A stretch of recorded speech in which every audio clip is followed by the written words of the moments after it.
Donc, bonjour à tous.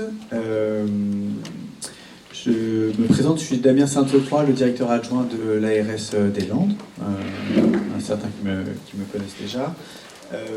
On est habitué à ces exercices de conférences de presse et dans les Landes notamment, on a quand même à chaque fois une position qui est relativement confortable dans le sens où il y a une vraie dynamique dans le territoire avec des taux de participation qui sont en général dans le haut des tableaux et avec surtout des taux de progression qui sont extrêmement encourageants. Je pense que cette dynamique, elle est aussi liée au collectif qui est impliqué. On le voit autour de la table sur les personnes qui sont présentes et impliquées. On peut aussi remercier le CRCDC pour tout le travail de coordination qu'il réalise autour de ce collectif pour atteindre ses objectifs. Et donc, je ne vais pas m'éterniser sur le sujet. Je voulais juste rappeler que donc le dépistage, c'est une action extrêmement importante qu'on promeut aujourd'hui, avec un taux, comme je vous l'ai dit, de plus de 60% pour le département. Donc gardez simplement en tête que si 6 femmes sur 10 participent, il en reste quand même 4 qui sont encore éloignés de cet acte de dépistage qui est un acte qui devrait quand même être accessible à toutes. Et donc il y a encore un peu de chemin à parcourir.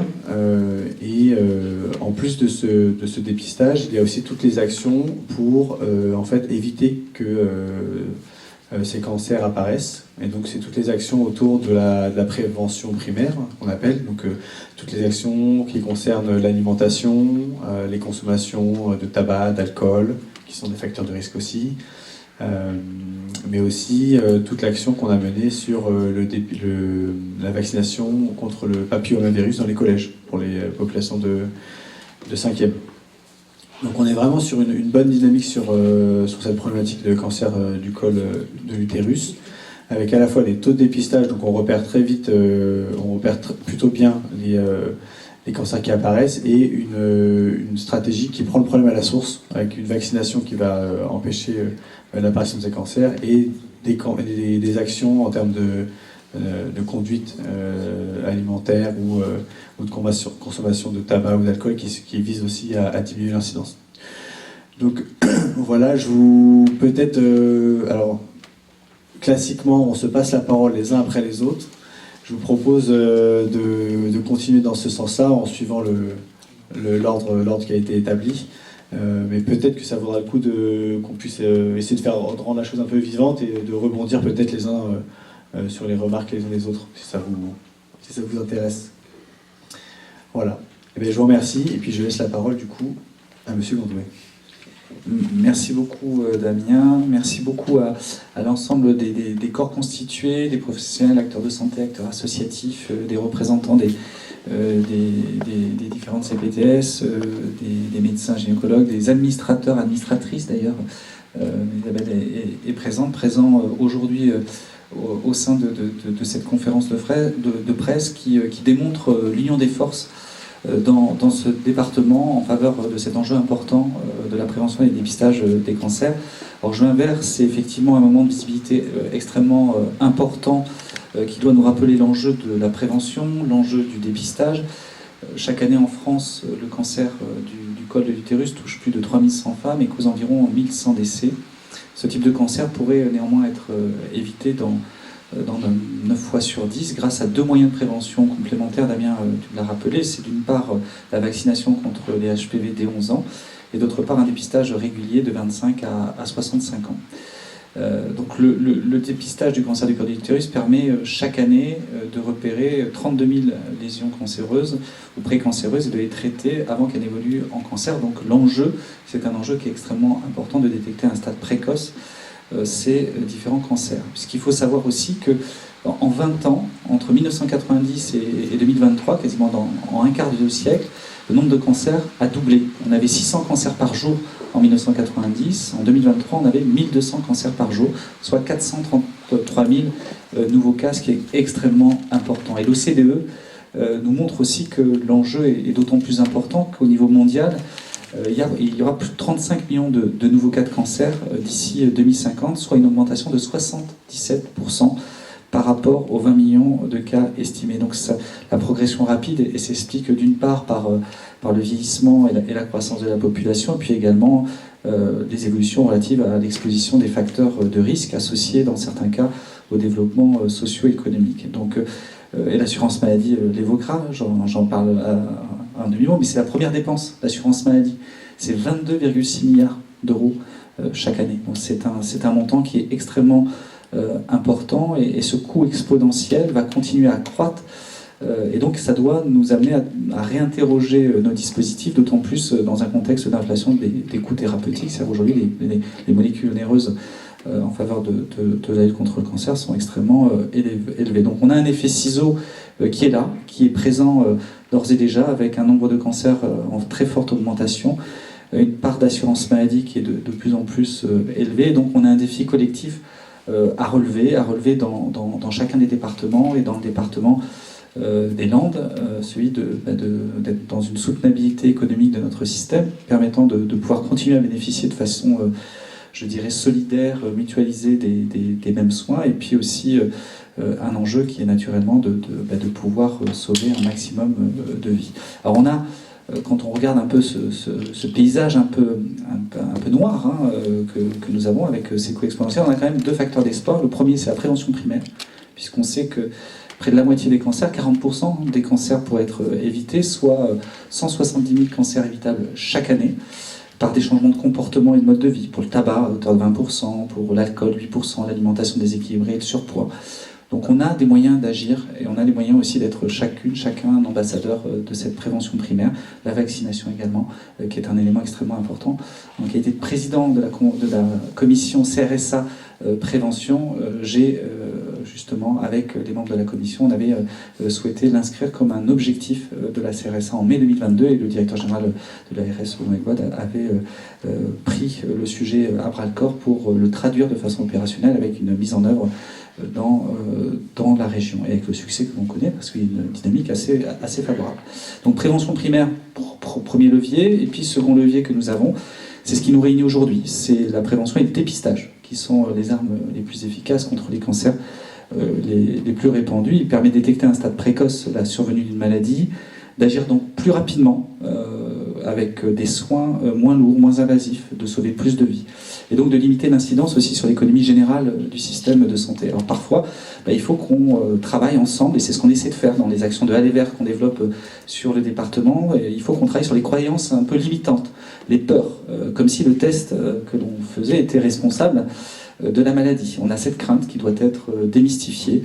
Il faut qu'on lutte contre les idées reçues aussi, sur le fait que, n'ayant pas de symptômes sur ce cancer colorectal, il y a des personnes encore qui ne souhaitent pas se dépister, ou alors en pensant que ce cancer touchant les femmes à partir de 35-40 ans estiment qu'en étant jeune, ce n'est pas nécessaire qu'elles rentrent dans le processus, et donc il faut que chacun d'entre nous on arrive à convaincre pour faire en sorte d'augmenter ce facteur d'espoir qu'est le dépistage, puisque sur ce cancer, comme sur les autres cancers, on est en dehors du champ de la fatalité, on a des leviers pour agir, et c'est à nous de faire en sorte de rappeler cette action, cette possibilité, puis de faire entrer la prévention et le dépistage comme un élément de la routine, du parcours de vie, du parcours du patient, du parcours de tous les citoyens autour de ce sujet.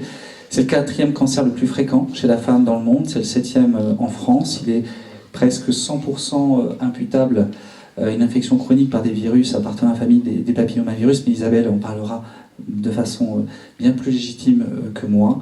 En Nouvelle-Aquitaine, on a des résultats de participation, Damien l'a souligné, qui sont très encourageants, mais qui sont contrastés. On est aujourd'hui avec un taux de couverture pour les personnes de 25 à 39 ans de 72,5%, mais les femmes de 50 à 65 ans sont à un taux de couverture de 52%. Donc ça montre qu'on a quand même un delta qui est préoccupant, et pour lequel on se doit d'agir, parce que sur cette dernière tranche d'âge, la baisse de participation au dépistage s'explique notamment par un suivi gynécologique moins régulier, mais également de nombreuses idées reçues qui freinent la participation au dépistage. On pourra y revenir, je pense. Je laisserai naturellement Sandra évoquer la fréquence du dépistage, ce qui varie selon l'âge, mais retenons que c'est entre 25 et 65 ans que l'on peut se faire dépister. Donc simplement, en guise de conclusion, rappeler que grâce au dépistage, 90% des cancers du col de l'utérus pourraient être évités.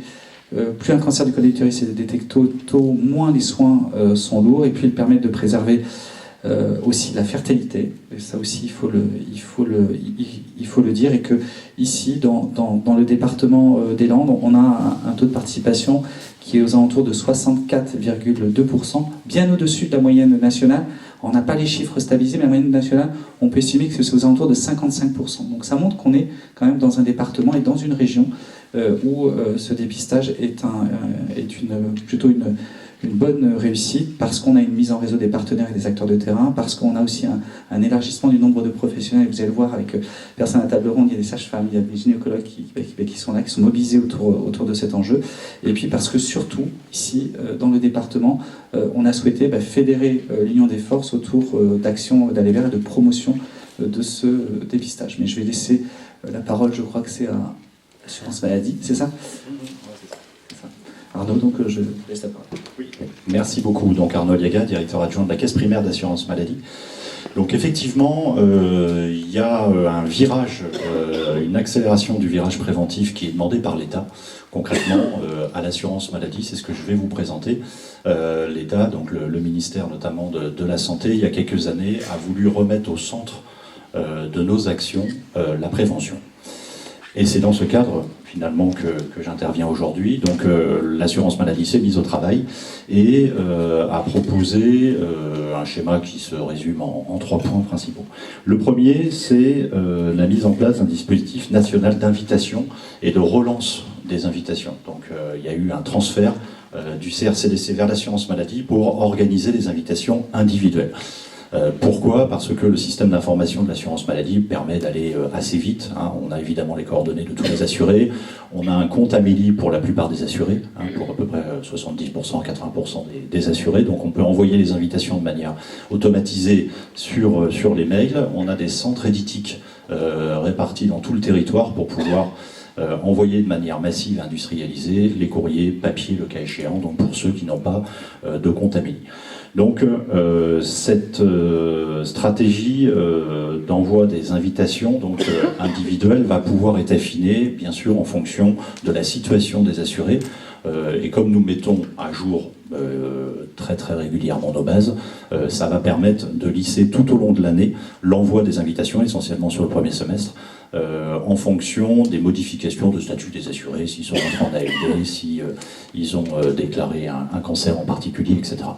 Donc ça, c'est la première chose. Au niveau national, l'objectif, c'est de simplifier l'envoi des invitations et c'est d'être peut-être plus opérationnel sur les relances. Voilà, autrement dit, on va voir que nous, dans notre système d'information, malgré l'invitation, la personne n'a pas été consultée précisément sur ce point, donc on va pouvoir à mois plus 3, plus 6, plus, etc., renvoyer une invitation pour les assurés, c'est la première chose. La deuxième chose, c'est l'aller vers individualisé. Donc ça, c'est la grande nouveauté. Sont mises en place au niveau national 7 plateformes d'aller vers prévention, on appelle ça. Donc c'est des plateformes de services, autrement dit c'est des centres téléphoniques avec des agents de l'assurance maladie qui vont avoir pour mission d'aller vers les assurés, c'est pour ça qu'on appelle ça l'aller vers, autrement dit de les contacter par téléphone et de leur dire vous avez reçu une invitation, est-ce que vous souhaitez qu'on vous aide pour avoir un rendez-vous chez une sage-femme, chez un gynéco, chez un professionnel de santé? Est-ce que vous avez d'autres difficultés? Ça peut être l'occasion de faire un 360 avec l'assuré s'il a par exemple une difficulté d'avoir un médecin traitant, des choses comme ça. Et nous, l'assurance maladie, on a possibilité de faire des niveaux 2 avec des missions particulières que nos agents ont dans certains services, comme la MISAS, donc la mission d'appui, si vous voulez, en santé, et qui permet de faire ce 360 avec l'assuré. Donc l'objectif que nous a donné l'État, tous, donc que ce soit l'ARS, le CRCDC et nous-mêmes l'assurance maladie, c'est d'être focus sur les personnes en difficulté et sur les personnes fragiles. Donc de cette façon, l'objectif c'est d'avoir à peu près 2 millions d'appels pour cette année sur le dépistage des cancers en général. Donc, dépistage organisé des 3 cancers. 245 000 sur le col de l'utérus. Donc pour cette année, les chiffres c'est ça. Donc évidemment c'est colossal, hein, vous voyez bien. Pour ça, il y a 7 plateformes, donc, comme j'ai dit, qui sont mises en place au niveau national. Pour la nôtre, ici en Nouvelle-Aquitaine, elle est à Périgueux, auprès de la CEPAM de Périgueux, CEPAM de la Dordogne. Donc l'objectif, c'est d'avoir une liste qui soit affinée. Donc là, pareil, c'est pour ça que l'assurance maladie était bien positionnée pour pouvoir dire, ok, on va cocher, par exemple, assurer qu'il n'a pas utilisé son invitation, qui a la C2S, qui n'a pas de médecin traitant, etc. Donc on va pouvoir prendre des critères de difficulté, par exemple liés à l'âge, on peut dire toutes les personnes au-delà de X années, 65, etc. Et on va les contacter. On va le faire, comme disait Marguerite Cazeneuve, 1 fois, 2 fois, 10 fois s'il faut. L'objectif, c'est vraiment d'aboutir. Donc quand on dit la priorité pour la prévention, c'est pas seulement la priorité pour la prévention, histoire de trouver un thème, parce que cette année, on ne sait pas trop quoi dire. Comme le disait le directeur général du CRCDC, c'est de se dire, 1, la prévention, ça évite évidemment des issues fatales. 2, ça permet d'avoir des dépenses qui seront limitées à l'avenir, qui vont diminuer, et donc ces budgets vont pouvoir être mis au bénéfice, bien sûr, des assurés et de la collectivité. Donc c'est vraiment ça le nouveau biais, qui était, il y a 20 ans, on parlait beaucoup de prévention, c'est vrai que ça s'était un peu perdu de vue, même si c'était toujours effectif. Mais là, on remet cette stratégie au cœur de la mission de l'assurance maladie. Voilà pour l'aller vers individuel. Qu'est-ce que je peux dire là-dessus? Donc les 7 plateformes, je vous en ai parlé déjà 2 fois, donc je ne vais pas me répéter à nouveau. La logique, c'est un entretien motivationnel et d'accompagnement des assurés à la prise de rendez-vous. Donc l'objectif, c'est vraiment qu'ils prennent rendez-vous. On appelle ça du conclusif. Le but, c'est qu'ils aillent consulter le médecin par rapport à leur dépistage. Et ensuite, il va y avoir toute la partie plutôt analytique. Autrement dit, ça va être de recueillir les motifs de non-recours. Pourquoi la personne, elle va pas se faire dépister? Parce qu'elle est dans une difficulté sociale telle qu'elle a pas la tête à ça, etc. Donc là, nous, ça va permettre, alors pas cette année tout de suite, mais dans les mois à venir, dans les années à venir, d'affiner également notre stratégie, d'affiner le pilotage, de dire, ok, cette catégorie de population, on n'a pas réussi à aller faire le dépistage parce qu'il manque un transport. Il manque un interlocuteur social, etc. Et on va pouvoir comme ça piloter dans les années à venir notre stratégie en ajoutant ces briques-là, je dirais, pour pouvoir avoir accès véritablement à ces populations. Voilà, en local, concrètement, local, on a un centre d'examen de santé à la Caisse primaire d'assurance maladie. Donc de la même façon, c'est une orientation possible. Quand la CEPAM de la Dordogne, ils vont appeler l'assuré landais, ils vont lui dire si vous avez des difficultés, nous, on a par exemple une sage-femme qui est disponible dans notre centre d'examen de santé sur rendez-vous. Si vous ne savez pas comment aller voir une sage-femme ou une gynéco ou un gynéco dans le libéral, on prend rendez-vous pour vous au centre d'examen de santé et vous irez au centre d'examen de santé de la Caisse, qui est ici à Mont-de-Marsan. Voilà. Donc ce sont des choses vraiment concrètes. L'objectif, c'est de pouvoir apporter des solutions vraiment très pratiques. De la même façon, on va donner les listes des patients concernés aux médecins libéraux. Ils auront la liste de leurs patients pour les 3 dépistages organisés, pour lesquels les patients sont concernés. Bon, ils peuvent le savoir avec analyse du dossier, mais comme ça, là, ils auront le nom concrètement. Voilà, le 3e niveau, donc j'ai précisé le 1er niveau, c'était les invitations. Le 2e niveau, c'est l'aller vers via ces plateformes. Et le 3e niveau, c'est les opérations, c'est l'analyse collective. Donc on va avoir des diagnostics territoriaux avec l'ARS, le CRCDC, avec l'ensemble des participants ici, les institutionnels, pour pouvoir définir des stratégies qui seront des micro-actions. On va agir avec tel CPTS, avec telle maison de santé pluridisciplinaire, sur tel territoire, pour tel type de population, et on va mettre ensemble en place ensemble une politique spécifique pour cette population. Voilà. C'est des exemples concrètement. Donc nous sommes en ordre de bataille pour cela, et les ambitions sont très fortes au niveau national pour améliorer notre taux, et l'enjeu est tel que l'échec est impossible. Donc en tout cas, l'assurance maladie a mis des moyens considérables, on se calcule en centaines de TP concrètement sur les plateformes pour pouvoir réaliser donc les 2 500 000 appels par année vers les assurés. Ok, donc je passe la parole à ma collègue de la MSA, il me semble. Merci, bonjour à tous. Donc, Karine Mataran, je suis chargée d'études prévention santé publique à la MSA Sud-Aquitaine, donc sur les 2 départements, 40 et 64. Donc déjà, on est heureux de vous accueillir pour cette conférence de presse dans nos locaux. Donc la MSA, en tant qu'acteur de santé publique majeur, reste mobilisée pour la promotion du dépistage organisé des cancers, principalement auprès de sa population agricole et sur les territoires ruraux, pour lequel l'accès à la santé et à la prévention reste stratégique et trop souvent complexe. Comme nos homologues donc, de la Caisse primaire d'assurance maladie, nous avons repris donc, l'envoi des invitations et des relances donc, aux 3 dépistages organisés depuis le début de l'année. Pour notre MSA Sud-Aquitaine, les premiers envois ont été effectués mi-mars et s'échelonneront tout au long de l'année. La MSA au niveau national réalise également des actions d'aller vers, mais pas sous la même forme que le régime général. C'est plus des campagnes d'entretien personnalisées par téléphone, de sensibilisation pour l'instant au dépistage organisé du cancer colorectal. Ils ont d'abord ciblé donc, ce dépistage-là vers les hommes et les femmes qui n'ont pas réalisé de dépistage dans l'intervalle recommandé. Donc il y a 2 campagnes d'appel qui seront faites pour 2024, une en mars et une en septembre. Ces entretiens sont menés par des infirmiers diplômés d'État et qui sont formés à l'entretien motivationnel. Et sur la base de cette première expérience positive, ces entretiens seront élargis en 2025 au dépistage organisé du cancer du sein, pour être élargis ensuite au dépistage organisé du cancer du col de l'utérus, pour ainsi faire évoluer les taux de participation. Et en local, la MSA Sud-Aquitaine participera donc aux actions d'aller vers à destination des publics les plus fragiles, en menant des actions avec les moyens que nous avons en interne, bien évidemment, vers les publics les plus éloignés du système de santé sur les territoires ruraux, et actions qui seront mises en place avec nos partenaires de terrain. La MSA soutient également toutes les actions dans le cadre du dépistage organisé, et plus particulièrement dans le cadre du dépistage organisé du cancer du col de l'utérus et de juin vert, en se faisant un relais de communication auprès de nos assurés sociaux. Concernant notre département des Landes, en 2023, 3579 femmes adhérentes au régime agricole âgées de 25 à 65 ans ont réalisé un dépistage du cancer du col de l'utérus, amenant un taux de couverture qui atteint à 55%. Il est en hausse par rapport à la période précédente de 7,2 points. Donc merci à tous et pour votre attention et votre mobilisation autour de cet enjeu commun.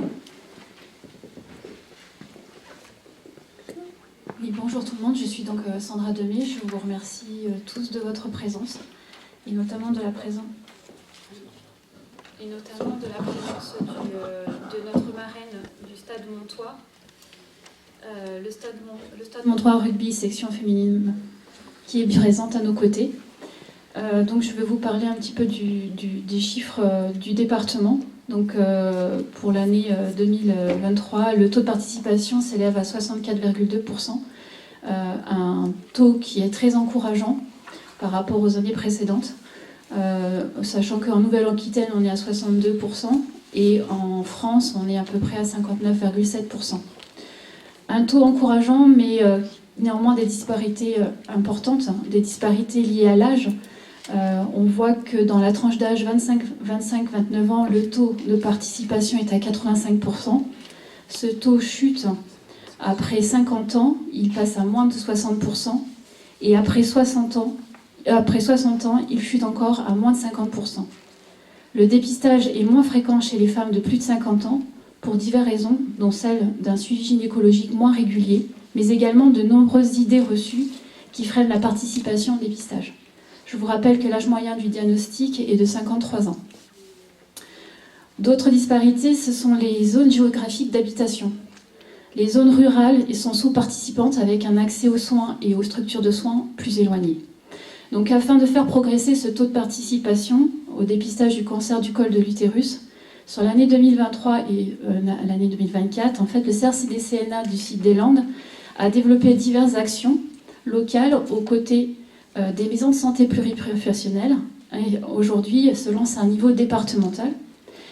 Et pour répondre au défi du dépistage organisé du col de l'utérus, nous avons porté notre regard sur une action spécifique mise en place aux côtés des antennes du centre sexuel de santé, le centre de santé sexuelle des Maisons Landaises de la Solidarité. Cette initiative débute sur une journée de dépistage qui aura lieu le 20 juin, simultanément sur 5 antennes, sachant qu'il y en a 8. C'est les antennes des Maisons Landaises de Solidarité qui sont sur Dax, Mont-de-Marsan, Agetmo, Morsinx, Parentis-en-Born et cibleraient des femmes entre 25 et 65 ans, les plus éloignées du soin. C'est une projection entre 5 et 12 rendez-vous sur chaque antenne. C'est à peu près une quarantaine de femmes qui seront dépistées ce jour-là.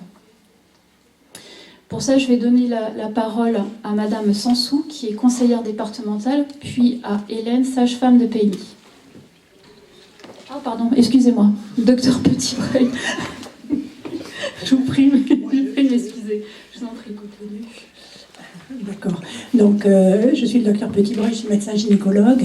Donc, moi, je vais me recentrer sur la médecine, puisque c'est ce que je connais. Donc, je suis ravie absolument qu'il y ait cette première prise de contact sur Juin Vert et sur la mise en avant du dépistage organisé du cancer du col de l'utérus. C'est la première année que ces conférences de presse sont faites sur ce sujet.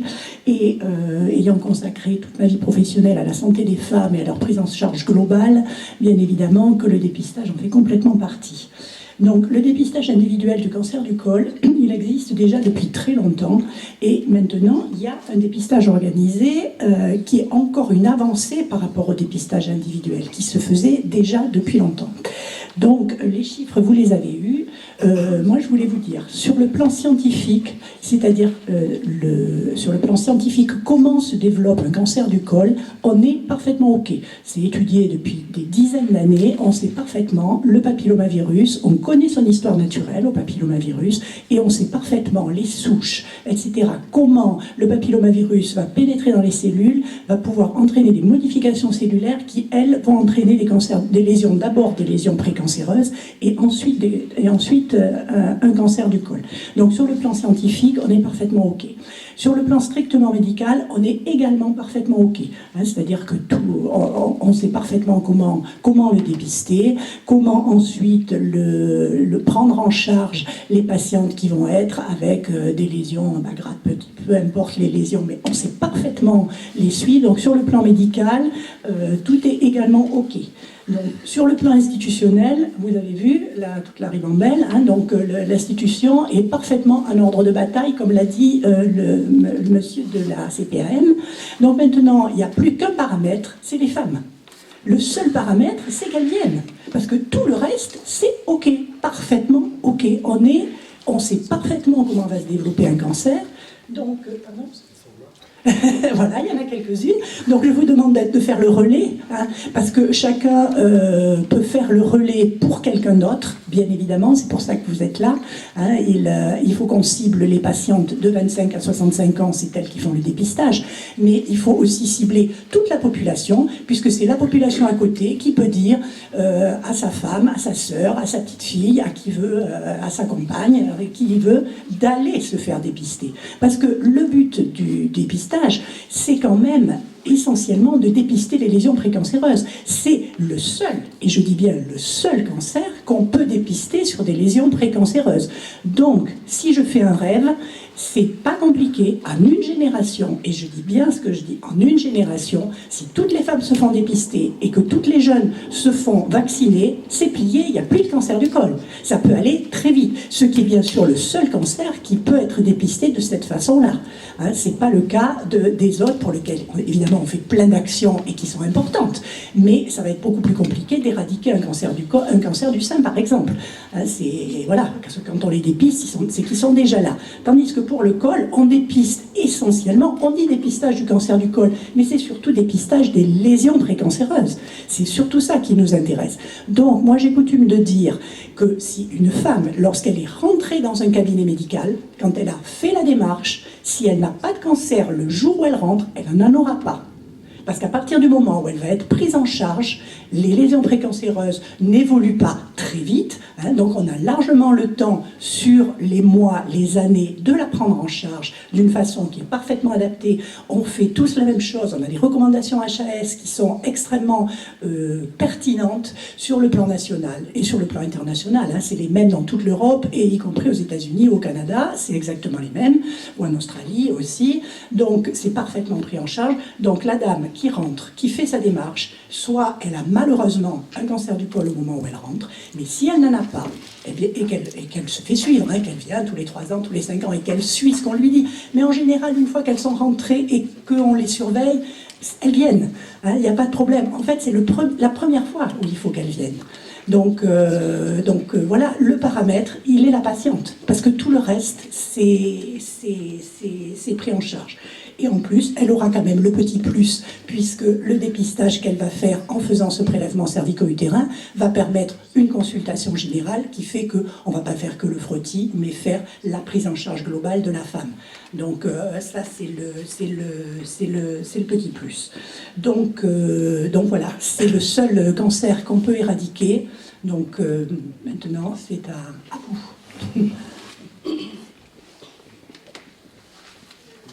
Madame Sania.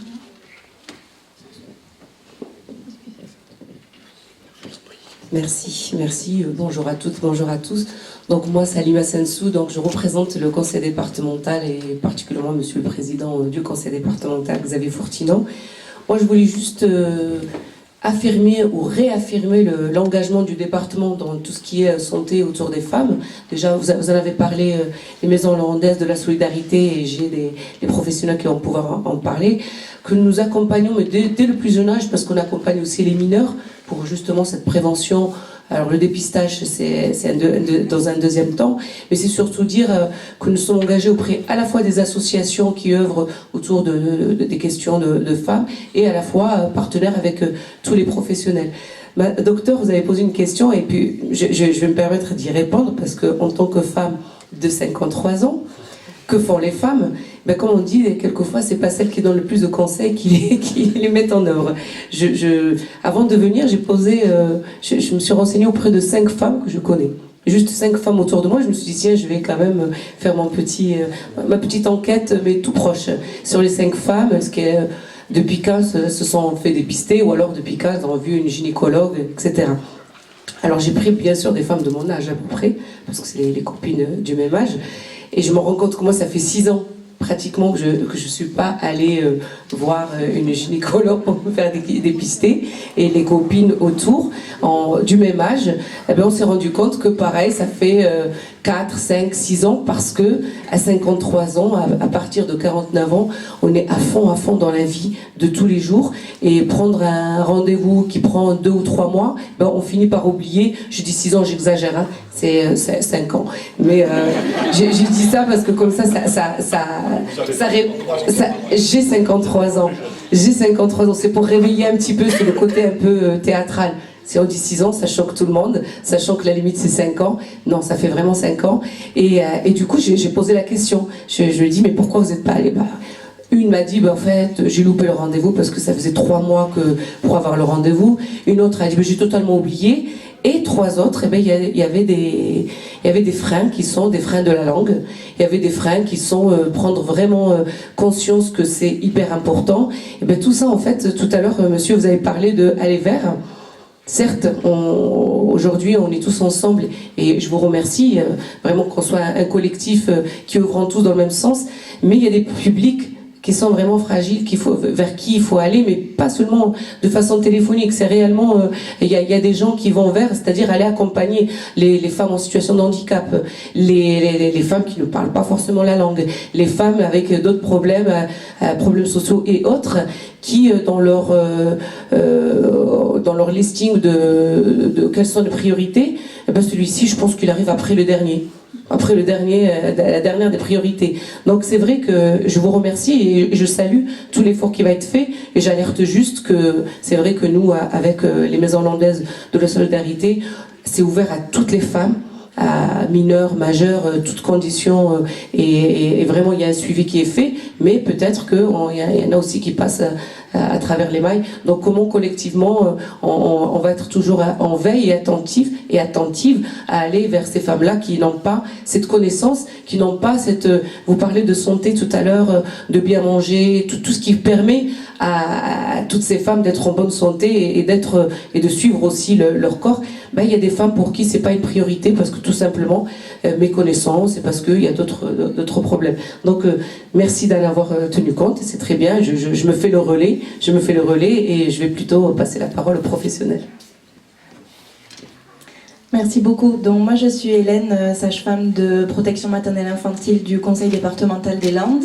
Donc sur les Landes, nous sommes 9 sages-femmes réparties sur le territoire.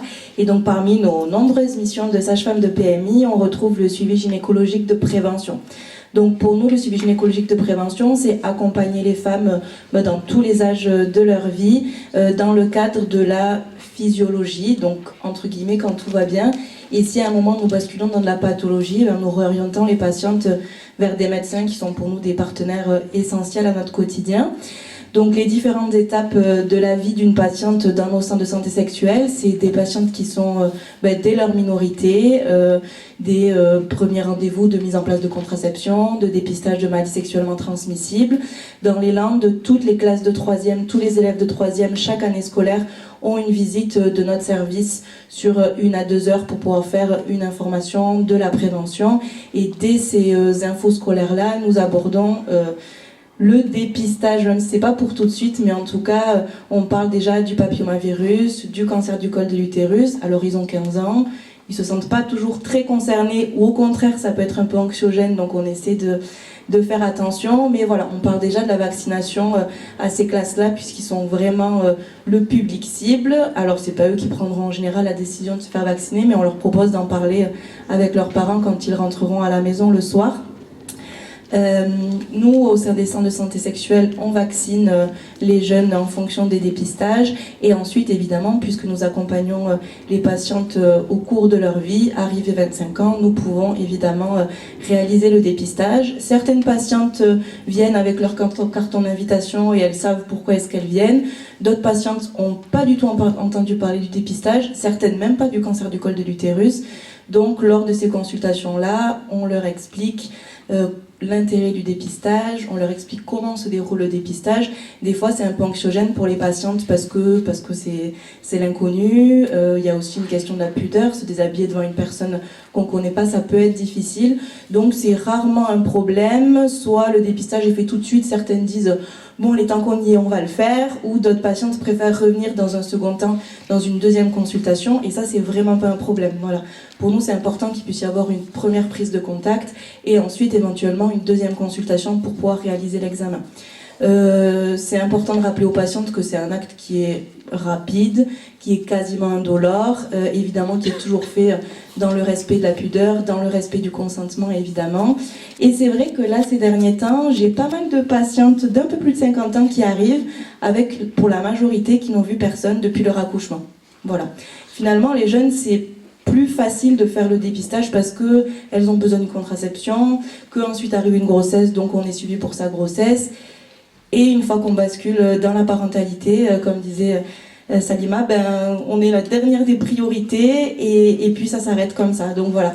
Mais toutes ces patientes-là avaient leur carton d'invitation, c'est ça qui a pu les décider à venir. Nous, c'est vrai qu'on essaie d'avoir des délais de rendez-vous franchement pas très longs, parce que c'est sûr que si on appelle et qu'on a rendez-vous dans 4 mois, la motivation elle peut être redescendue aussi vite qu'elle est arrivée. Donc voilà, nous dans les centres de santé sexuelle, on essaie tant que possible de pouvoir avoir des délais acceptables. Et voilà, petit à petit, c'est quand même en train de rentrer dans l'ordre. Donc ces journées du 20 juin dans les centres de santé sexuelle du département qui vont, j'espère, permettre à des patientes de franchir le premier pas. Et comme disait le médecin tout à l'heure, souvent après elles reviennent, parce qu'en général les patientes elles disent ah ben ok, c'était que ça, ou ok, tout ça pour ça. Et voilà, une fois qu'on est rentré dans le suivi, ça le fait, mais c'est souvent le premier rendez-vous qui est le plus difficile pour les patientes et pour nous le plus important du coup. Voilà, parce que c'est vraiment une relation de confiance qui doit se créer entre le professionnel de santé et les patientes, et c'est ce que j'espère qu'on arrive à faire le plus possible. Donc voilà, merci.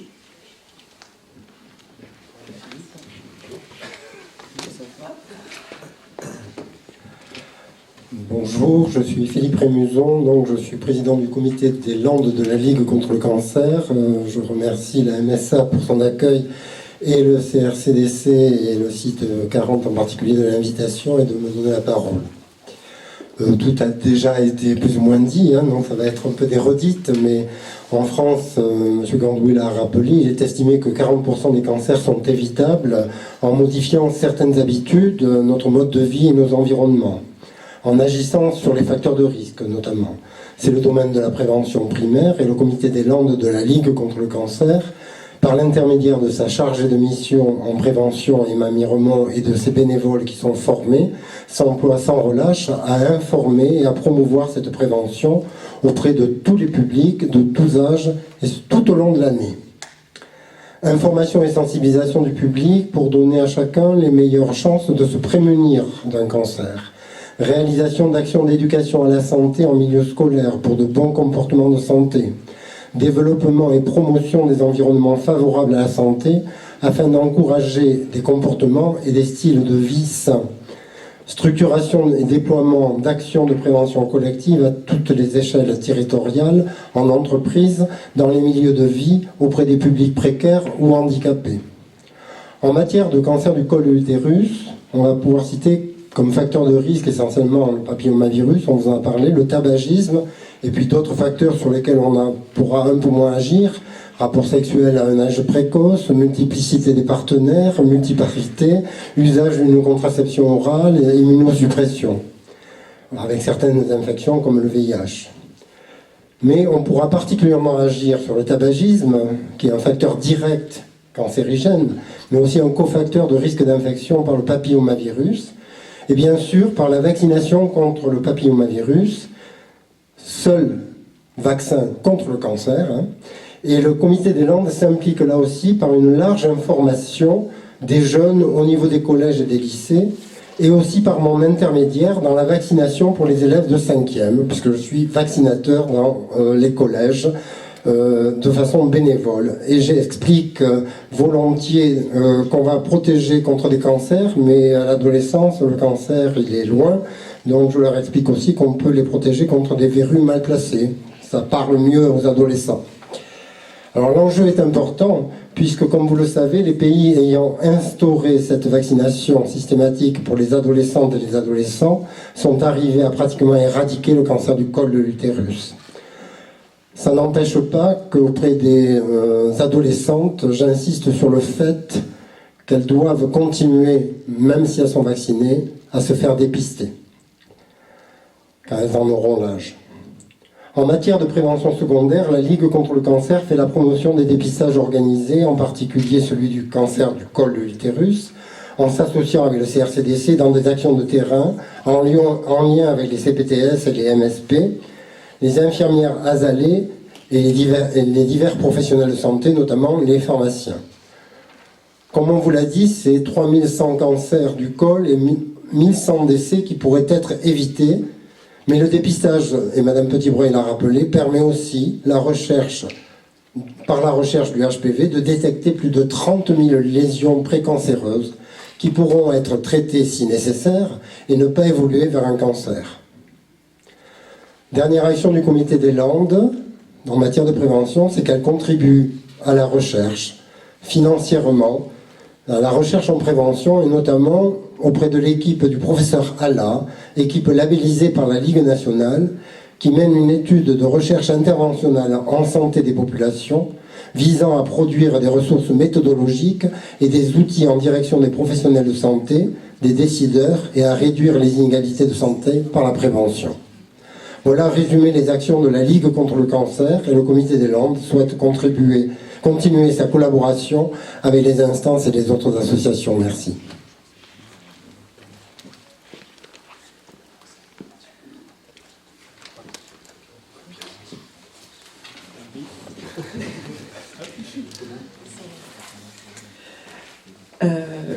Donc pour le Stade Montois Rugby, on a été contacté pour parrainer cette édition de Juin Vert.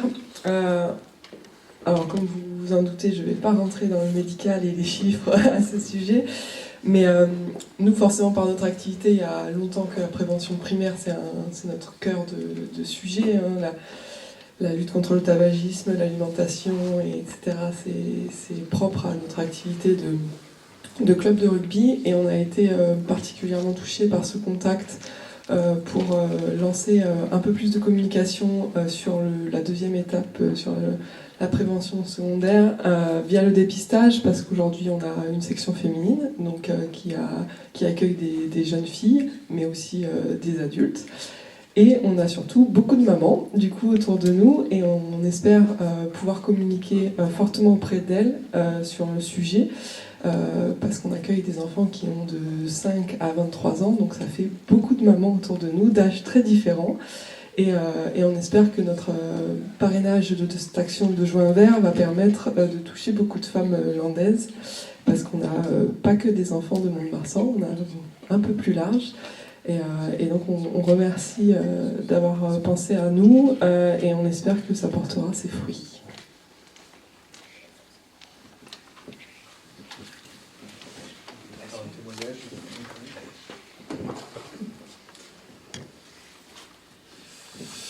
Bonjour, donc je m'appelle Laurent Pellegrini, je suis chargé de santé publique donc, du CRCDC. Depuis tout à l'heure, tout le monde vous parle du dépistage, du cancer, des patientes. Donc on va terminer sur les mots de patients d'une jeune femme qui a tenu à témoigner mais qui ne voulait pas être là pour différents motifs. On a Madame Célina tout à l'heure a parlé donc, de tout ce qui était pudeur, tout ce qui était, il ne faut pas oublier que, comme disait M. Rémuson et Mme Petit-Breuil, on parle du HPV, donc qui est une forte connotation de maladie sexuelle, donc il y a encore un tabou.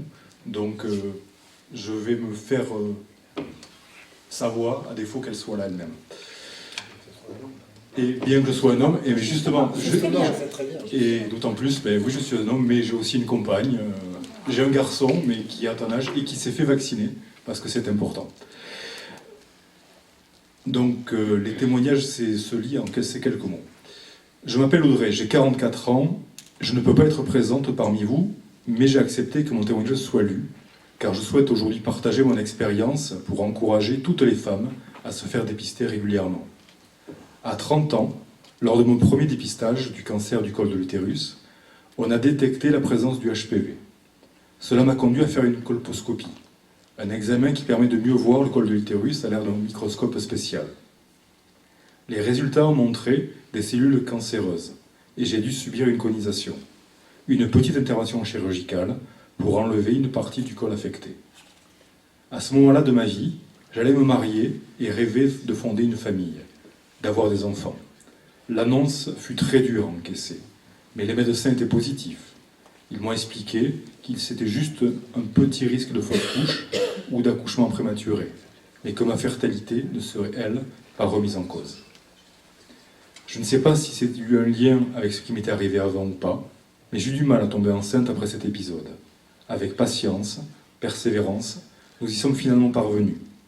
Pendant ma grossesse, j'ai été très surveillée, mais tout cela s'est très bien passé, et même avoir fini par accoucher par voie naturelle.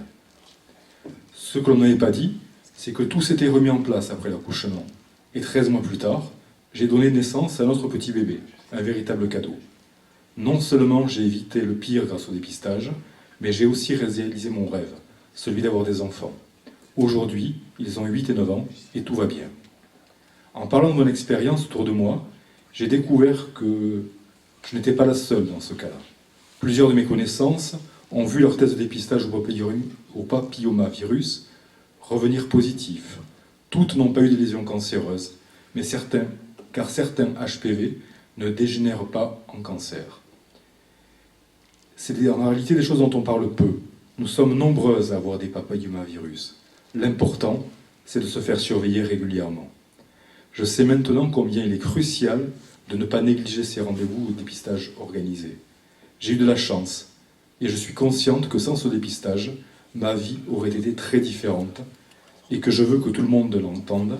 Le dépistage m'a sauvé la vie et m'a permis de réaliser mes rêves.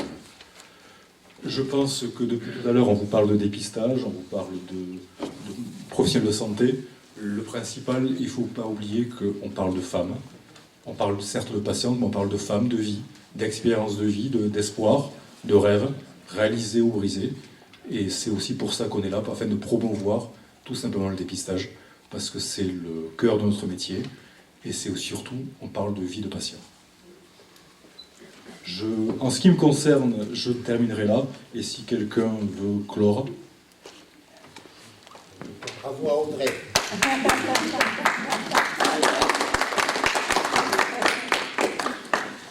Peut-être pour clore et synthétiser, je pense qu'on a tous été relativement clairs. On a vraiment il y a une ambition collective et générale autour du dépistage du cancer du col, mais des autres aussi cancers. Il y a une stratégie qui est en train de se mettre en place avec une montée en charge des différents acteurs, que ce soit l'assurance maladie, la MSA, mais aussi le CRCDC et les autres acteurs, notamment les libéraux, qui sont de plus en plus sollicités aussi sur ces actions-là et accompagnés par l'ARS et l'assurance maladie pour financer ces actions. Une volonté nette d'aller vers les publics vulnérables, que ce soit les personnes en situation de handicap ou les personnes en situation de vulnérabilité, comme par exemple les populations des quartiers prioritaires de la ville. Et donc voilà, on espère que les chiffres vont continuer à évoluer dans le bon sens. Et donc on se donne rendez-vous prochainement pour pouvoir évaluer l'efficacité de nos actions respectives. Merci à vous. Merci. Des questions ? Est-ce qu'il y a des questions, des remarques, des interrogations, des précisions qu'on peut apporter?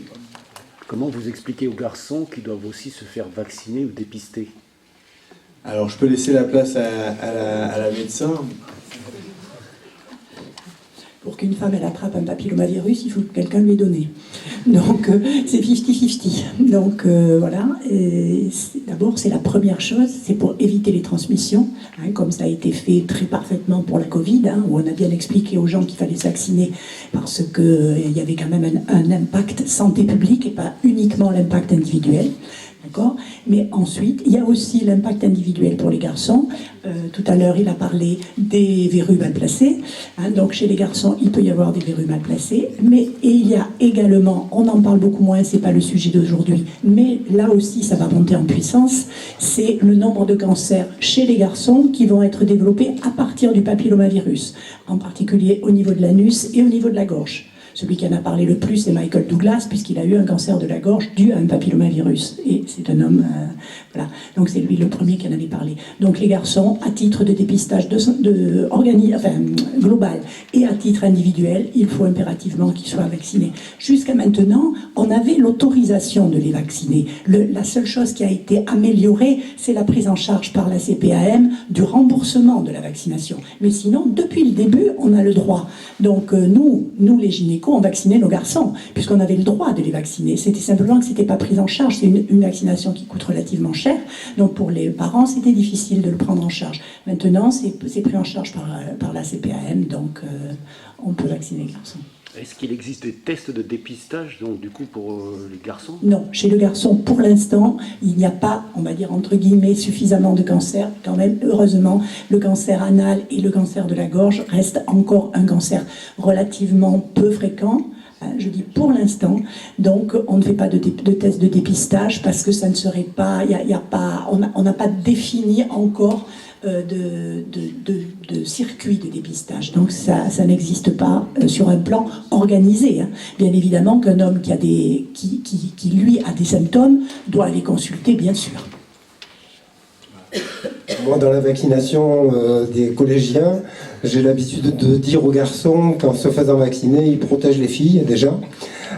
Et puis après, j'évoque bien évidemment les cancers dont a parlé Madame Petit-Breuil, les verrues mal placées aussi, qui peuvent gêner la sexualité des garçons. Voilà.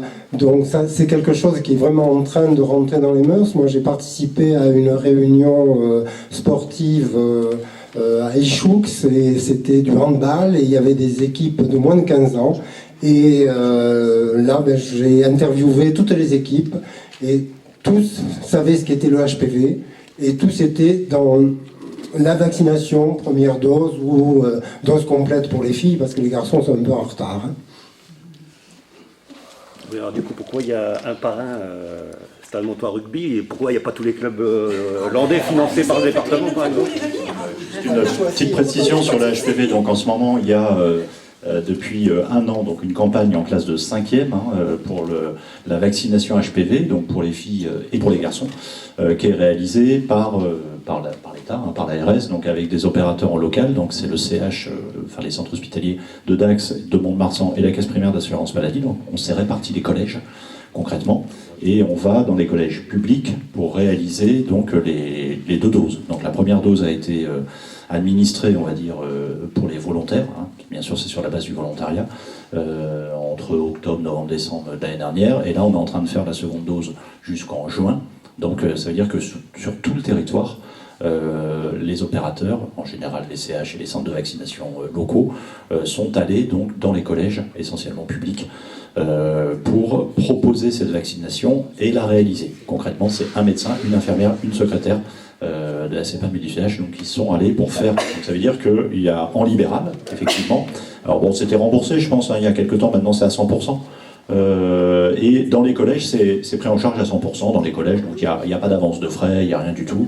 Donc voilà, donc c'est intéressant, ça veut dire que ça c'est une nouveauté, c'est que depuis cette année scolaire, donc l'année scolaire qui a commencé en septembre de l'année dernière, où c'était un engagement du président de la République d'aller sur cette vaccination en classe de 5e, et donc nous sommes mis en ordre de marche et ça va être renouvelé. Donc tous les ans désormais, il y aura cette vaccination qui sera réalisée et qui est prise en charge à 100% par l'assurance maladie. C'est même mieux que prise en charge à 100%, c'est que il n'y a même pas d'avance à faire. Oui, tout à fait.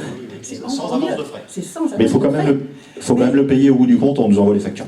Non, exactement. Ce que je veux dire, c'est que ça enlève quand même ce que nous disent, ça enlève les deux freins qu'on entend. C'est j'ai pas le temps de prendre un rendez-vous pour mon enfant.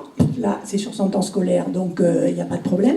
Et deuxième chose, je ne peux pas faire l'avance. Il n'y a même pas d'avance à faire.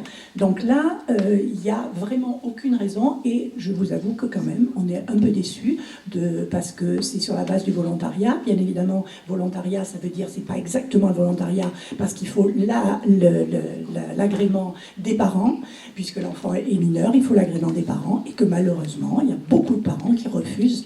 Alors, bien évidemment, il y a les CH qui ont pris, qui font, mais on propose également sur ces invitations, on propose aussi aux parents qui, pour une raison X ou Y, ne veulent pas le faire par la structure, de nous les envoyer à nous, médecins libéraux, pour qu'on puisse le faire. Alors, bien sûr, nous, il y aura l'avance de frais. En fait, ça fait une consultation gynéco, une consultation médicale. Je veux dire, ça fait pas, c'est pas, voilà. Et malheureusement, les volontaires entre guillemets, c'est que les enfants n'ont pas non plus leur libre arbitre là-dessus. Et il m'est arrivé moi de dire parce que j'ai quelquefois des colloques entre la maman et la fille, et j'ai le souvenir d'une consultation où la fille voulait se faire vacciner, elle doit avoir 15-16 ans, la fille voulait se faire, donc elle était tout à fait au courant, elle voulait se faire vacciner, sa mère ne voulait pas. Et bon, voilà, donc à un moment j'ai dit à la maman, mais c'est pas votre utérus, madame, c'est le sien. Les mamans, elles prennent ça moyen. Pourtant... Je crois que c'est la question qui est pour le rugby. Une implication pour le rugby. Allez-y.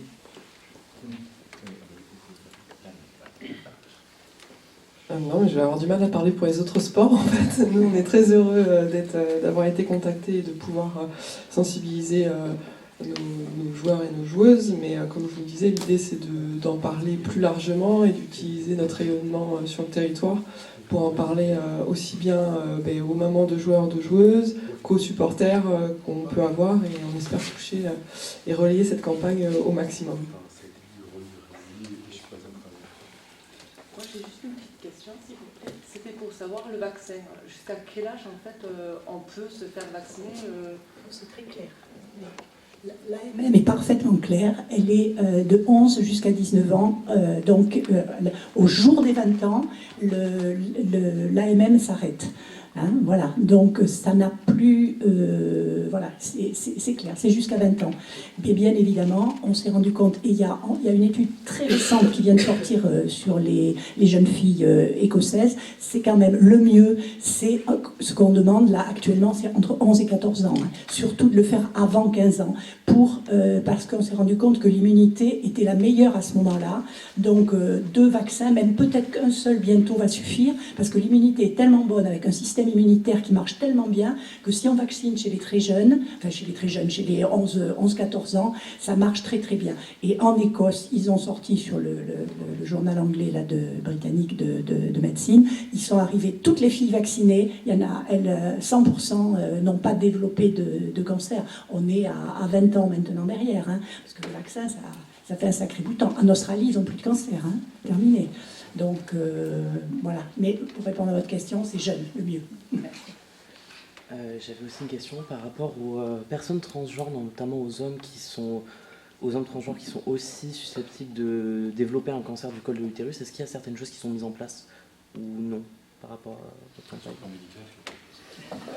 pour les sensibiliser au dépistage? Bien sûr, c'est tout le monde. Hein. Justement, ça fait partie des choses en plus, et des idées reçues qui doivent être levées, c'est tout le monde. Alors, bien évidemment, il faut, là, vous parlez de quelqu'un XX qui va devenir, qui veut devenir d'un genre masculin. Exactement. Voilà, exactement. Eh bien, elle se fait dépister, il ou elle, se fait dépister exactement de la même façon. Est-ce qu'il y a des choses spécifiques justement pour s'adresser à eux? Pas du tout. C'est pas spécifique, c'est comme les autres. C'est ni plus ni moins. Il faut venir. Nous, pour l'assurance maladie, pour le coup, on a des petites choses un peu spécifiques. Donc, non, mais c'était en attendant le micro pour qu'il y ait d'interruption. Donc, on a un accompagnement, nous, particulier pour les personnes transgenres. Donc, ça a été organisé au niveau national. C'est la Caisse de Bobigny de mémoire qui réalise ça.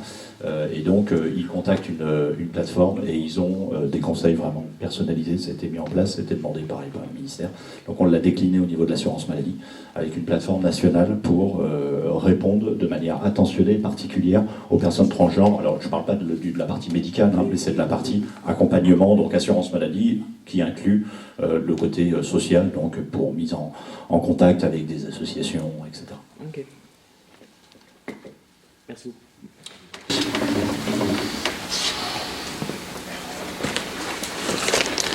Moi j'ai une question par rapport à la définition de la fragilité des femmes, à savoir, bien sûr, les critères de vulnérabilité économique, par exemple, sont très importants, mais est-ce que l'assurance maladie va tenir compte également d'une fragilité des femmes lorsqu'elles ont des risques accrus de cancer du col? Je pense en particulier aux femmes qui ont été greffées, qui prennent des traitements anti-rejet qui abaissent leur défense immunitaire. Je pense aux femmes exposées avant leur naissance au distilbène, qui avec l'avancée en âge ont toujours des risques accrus de cancer du col. Et je pense aux femmes qui vivent avec le VIH.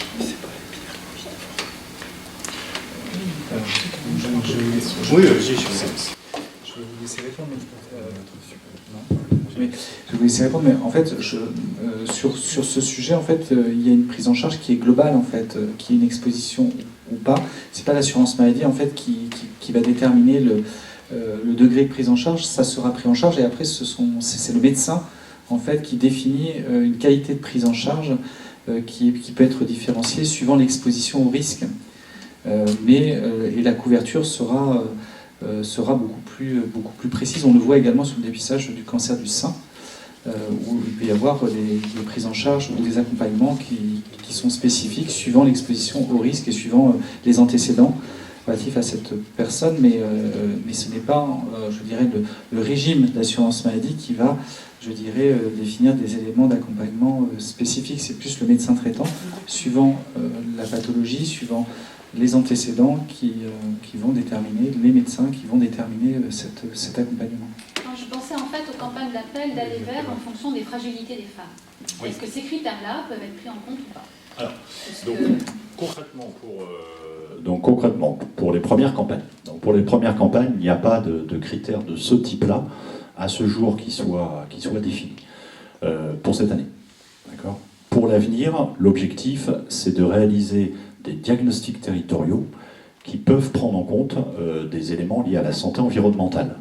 Donc, pas directement ce que vous exposez, mais il peut y avoir une prévenance, par exemple, de certaines maladies sur des territoires ou des populations particulières qui sont plus exposées que d'autres, donc à certaines pathologies, et qui seront pris en compte dans ces diagnostics pour pouvoir faire ensuite des accompagnements ciblés sur ces populations-là. Ça, c'est la première chose. La seconde chose, je confirme effectivement ce que dit le CRCDC. Après, les personnes qui ont des pathologies particulières les unes et les autres, mais de manière diversifiée, ça, c'est, on va dire, du niveau 2 qui est pris en compte par le médecin traitant et par le corps médical. Hein, c'est pas l'agent de l'assurance maladie qui fait de l'aller vert. On est plutôt, nous, sur du premier niveau, on va dire. C'est pour sensibiliser toutes les personnes qui ont un peu oublié, dont c'est pas la priorité. On est plutôt sur le côté aussi accompagnement social. Ça veut dire que la personne, effectivement, qui est en difficulté, qui parle pas la langue, hop, là, on va l'adresser sur un centre d'examen de santé où nous, on a des traducteurs automatisés, des appareils pour faire des traductions dans les différentes langues, par exemple, pour les populations demandeurs d'asile, etc. Voilà, on est plutôt sur ça. Si c'est des pathologies très spécifiques, on est là sur du traitement, sur de la prévention, de la prise en compte médicale en fonction de facteurs. On n'est pas sur ce qu'on vient de décrire ensemble. Voilà.